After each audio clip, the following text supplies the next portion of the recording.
In informal contact earlier this year, North Korea reiterated its position that abductions of Japanese citizens in the 1970s and 1980s had been resolved, sources close to bilateral relations said Saturday. Japan is eager to make progress in the decades-long abduction issue, possibly through a summit like that between North and South Korea on April 27, or the proposed first-ever summit between leaders of the United States and North Korea before the end of May.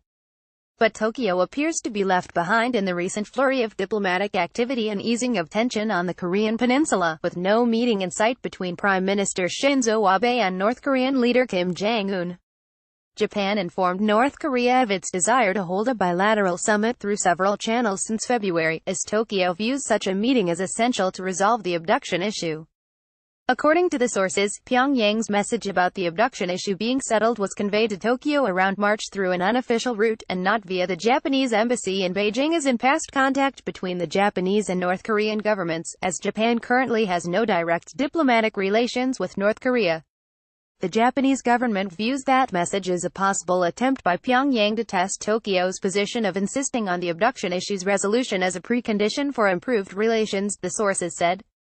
Abe, however, has responded by telling senior officials of the ruling Liberal Democratic Party and others that Japan does not need to feel pressure to arrange a summit with Kim, the sources said.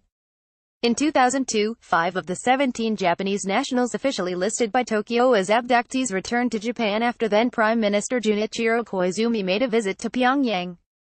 Japan suspects North Korea's involvement in many more disappearances. File photo shows 5 abduction victims returning to Japan from North Korea at Tokyo's Haneda Airport on October 15, 2002.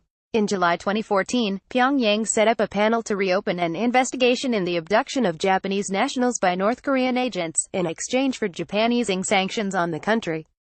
But Japan reimposed the sanctions after a series of nuclear and ballistic missile tests by North Korea, which resulted in Pyongyang disbanding the investigation panel in February 2016. Since then, North Korea has said the abduction issue was resolved.